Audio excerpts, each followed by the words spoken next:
Rising of the Sun by mlpgirlzforever, Part 2.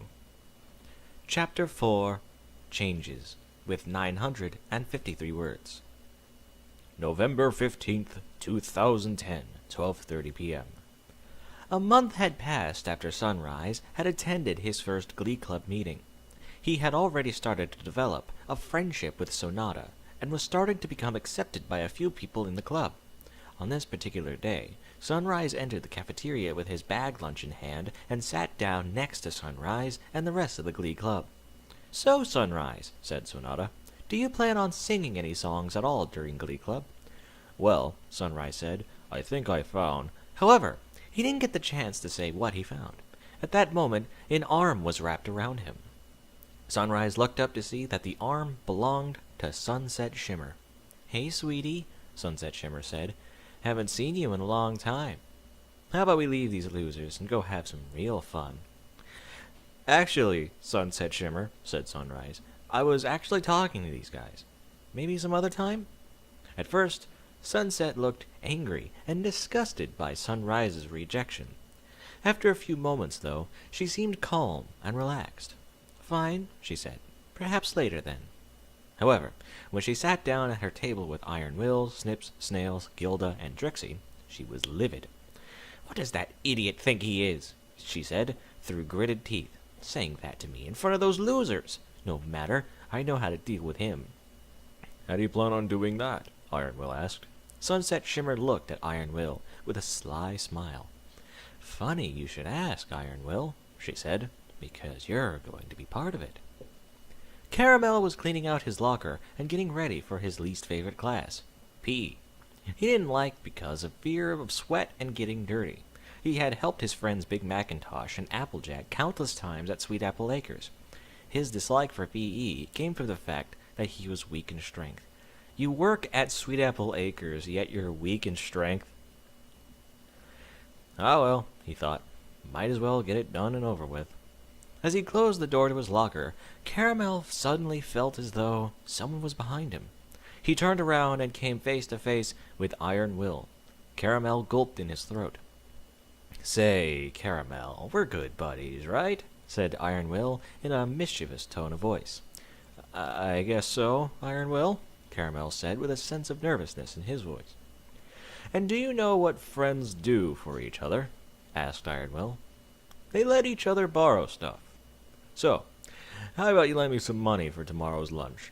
Not wanting to start a fight, Caramel reached for his wallet.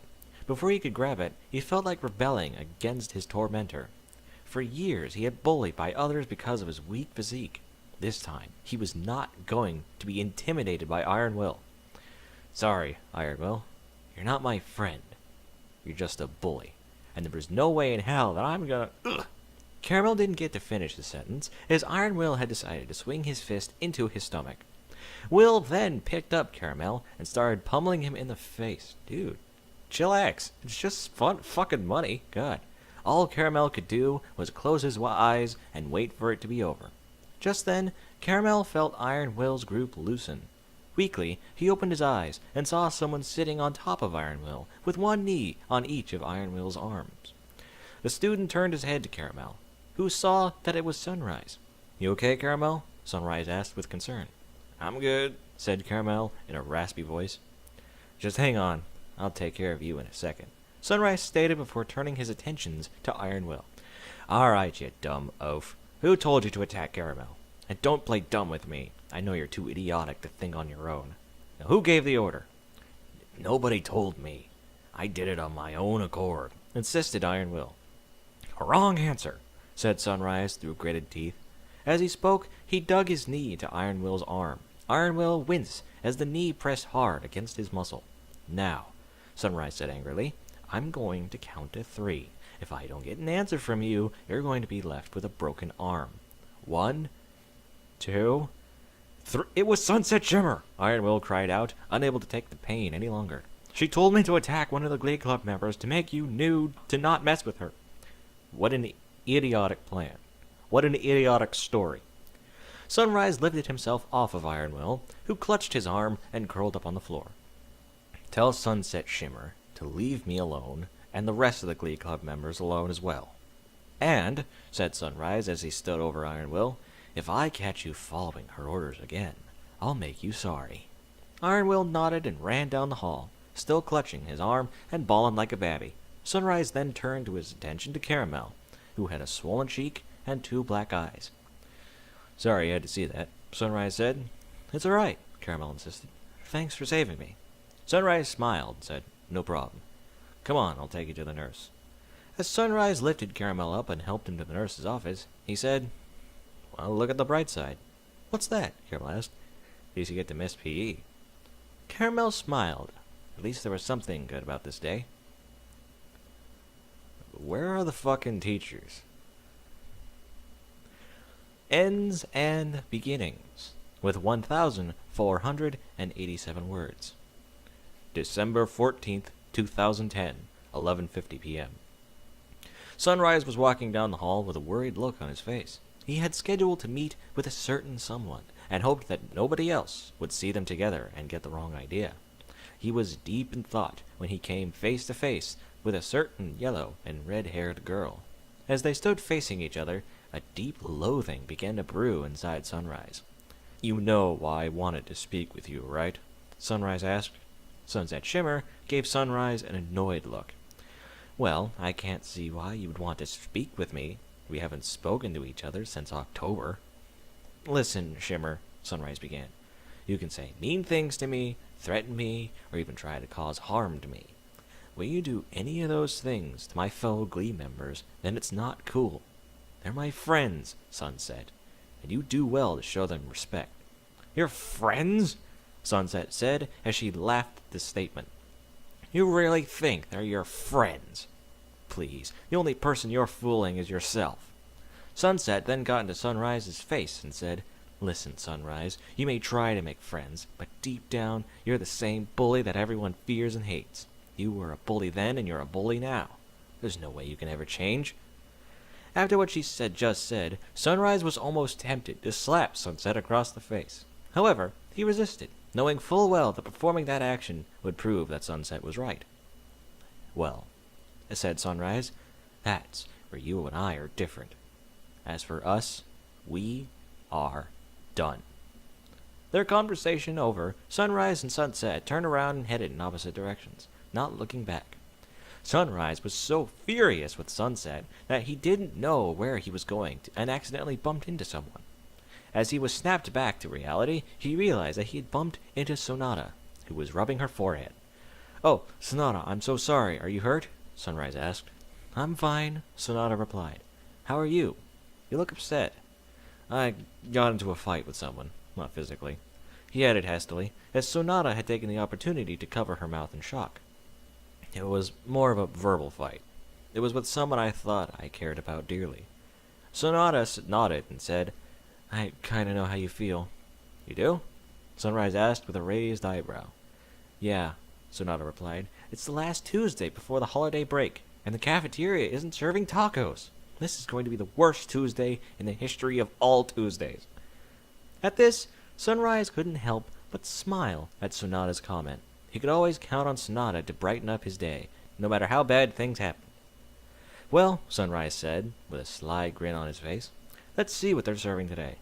Maybe we might be able to make a holiday-style taco." "Absolutely disgusting." At this statement, Sonata's eyes widened like dinner plates, and her mouth formed into a toothy grin. "Well, what are we waiting for?" she cried out. "Let's go!"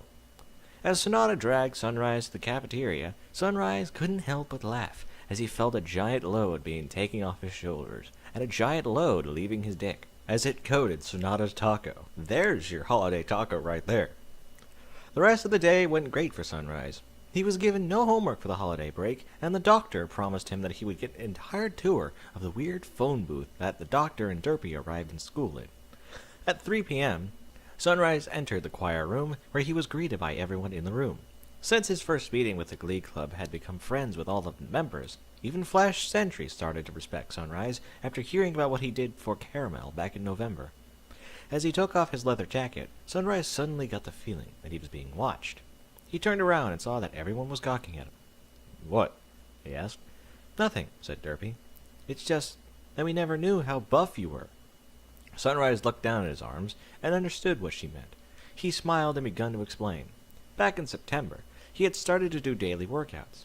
By November, he had developed muscles big enough to rival Mark Wahlberg. Are you fucking serious right now? Someone really liked the movie Lone Survivor. Anyway. As he lay back in his chair, waiting for Miss Stone, Sunrise couldn't help but overhear Vinyl and Bon Bon talking about him. Man, I'd totally date him if he weren't a guy, he heard Vinyl say. I know what you mean, Bon Bon whispered.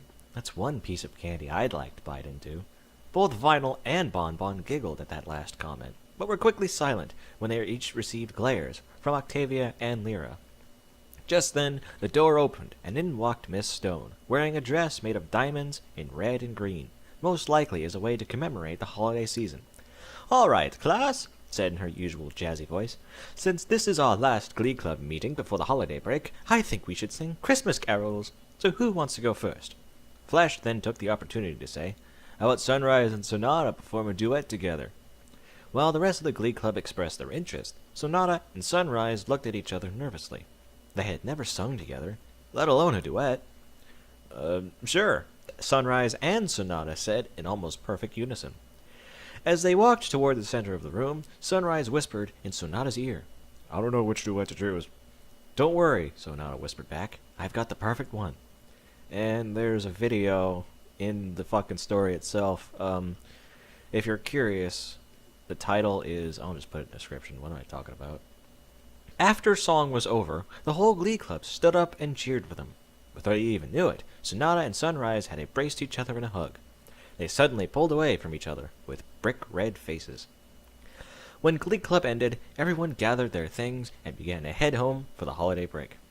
See you on the 22nd, Sunrise, Derpy called out as she and the doctor headed for the door. Sure thing, Derpy, Sunrise called out. By the way, what's your physical address? Oh, don't worry about that, replied the doctor. We'll bring ourselves and the TARDIS to your house. Okay, said Sunrise, even though he was a bit confused about how the two of them were going to carry that heavy thing all the way to his house. As he began to pack up his things, he noticed that he and Sonata were the only two left in the choir room. Nervously, Sunrise walked over to Sonata and said, Hey, Sotana. Hey, Sotana, I want to give you an early Christmas present. I hope you like it. Sonata unwrapped her Christmas present. It was a velvet hoodie sweatshirt. I bought it because I noticed that you were cold these past few days. And Sunrise? Sonata said in astonishment. This is perfect. It's even my favorite color. Thank you. She then looked at him and said, I guess this means you've earned your Christmas present. Sonata, Sunrise began, you don't have to give me anything. He couldn't finish the sentence, for he had felt two things that belonged to Sonata that touched his face. Two of her fingers placed on his chin, and her lips, as he gave him a kiss on the cheek. As her lips parted from his cheek, Sonata smiled and said, Happy holidays, Sunrise. She then grabbed her backpack and walked out the door, leaving Sunrise all alone in the choir room. Sunrise touched the cheek where Sonata had kissed him and said, You too. As he said this, a small smile formed on his face. The loathing toward Sunset Shimmer had been replaced with something warm and pleasant. Complete rage. 3 months was all it took, he thought. That's all it took for me to love you, Sonata. Fucking creeper over here. A weird start to the school year, with 982 words. September 7th, 2013, 7:50 a.m. As Sunrise stood in front of the school, he couldn't believe what he had accomplished during his sophomore and junior years at Canterlot High School. After his freshman year, not only did he remain an avid member of the Glee Club, but he also donated his time at the local animal shelter with a girl named Fluttershy, and became both captain and quarterback of the football team. Is that even possible? Besides all of these extracurricular activities, his grades had improved dramatically, and he was accepted by almost everyone in the entire school. The only ones that didn't accept him were Snips, Snails, Trixie, and Sunset Shimmer, but that didn't bother Sunrise. The only thing that bugged Sunrise about the past 3 years was that he never told Sonata about his true feelings toward her. There had been moments at Glee Club when they would dance close together when the song required it, but that was about it. But today, it would be different. Today, Sunrise thought to himself, I'm finally going to tell Sonata what I really feel about her. However, throughout the entire day, Sonata was nowhere to be found. She wasn't even in the first Glee Club meeting of the new school year. Worried, Sunrise went to Principal Celestia's office to find out what happened to her. Mom, Sunrise asked, do you know where Sonata is? She wasn't at school today. Celestia reassured her son by saying, I'm sure she's fine, Sunrise. She probably got the flu or something. November 15th, 2013, 12 p.m. However, by the time 2 months had passed since the beginning of the school year, Sunrise was sure that Sonata didn't have the flu. As he sat at his usual table in the cafeteria looking glum, the other Glee Club members tried to cheer him up. Don't worry about it, Sunrise, said the doctor. I'm sure she's fine. Yeah, added Flash. She must be busy with other stuff. She'll come back soon. Sunrise opened his mouth to speak, but instead of words coming out, all that exited was, huh? Man, Sunrise, you don't look so hot, Final said. Looks like you got a cold. You ought to see the nurse. I'm fine, really, Sunrise said in a stuffed-up voice. Nurse's office, now, Flash retaliated, pointing his finger toward the door to the cafeteria. Sure enough, Sunrise had a high fever and was sent home to recover. As he recovered, Sunrise was wondering what was happening at the school. One night, he heard a distant boom off in the distance, close to where the school was. As Sunrise steadily rose up to see what it was, he saw nothing but street lamps. Thinking nothing of it, Sunrise settled down in bed and went to sleep. You hear a bomb go off, and you think, it's just the bugs. It's just crickets. November 20th, 2013, 8 a.m. After 5 days of staying home with a cold, Sunrise was well enough to head back to school. As he walked toward the building, he noticed some very strange things about it. First, there was a construction crew working on filling what looked like a giant crater in the schoolyard. You don't need a construction crew to fill a giant crater. Just get like a fucking dump truck and fucking pour dirt in it. Second, there was also a giant hole where the front doors to the school used to be. That you would need construction workers for. What the heck happened to the place when I was gone? He thought. As he walked into the main hall, however, his thought was almost immediately answered when he ran into Flash and the rest of the Glee Club members. Sunrise! Flash cried out. You wouldn't believe what happened these past few days. After everything was explained to Sunrise, he stated, So, let me get this straight. You're telling me that a girl named Twilight Sparkle came through a portal from another world to ours to win the fall formal and retrieve her crown. While she was doing this, she became friends with the Pinkie Pie, Rainbow Dash, Fluttershy, Rarity, and Apple Dash of our world. Apple Dash? Someone's a shipping fan. Meanwhile, Sunset Shimmer got a hold of the crown and turned into a winged beast that not only destroyed the main entrance to the school, but also turned every student into mindless zombies. But, through some weird form of magic, this Twilight was able to defeat Sunset Shimmer and create that crater in the courtyard.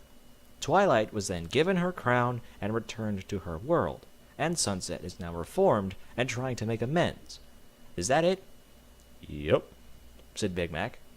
Sunrise looked at his friend silently with a look of doubt on his face, which was broken when he said, excuse me while I call the man in white coats to pick y'all up in order for you to get checked on. I know it sounds ridiculous, Sunrise, Flash explained. That's the truth, and nothing more. Sunrise looked at his friends. Even though he still was uncertain about what they had said, he learned to believe them when they were serious. This, obviously, was one of those moments. So, Sunrise continued, Sunset is trying to make amends? Yeah, she is, Lyra said, but I don't believe she is. Sunrise nodded and said, I don't blame you. I've never been able to forgive her after what she did to Caramel. The rest of the Glee Club members nodded in unison. As they headed off to their first class, Sunrise looked to Flash and said, "Well, I guess a lot of weird stuff happens when I'm not here. But hey, this year couldn't possibly get any weirder, right?"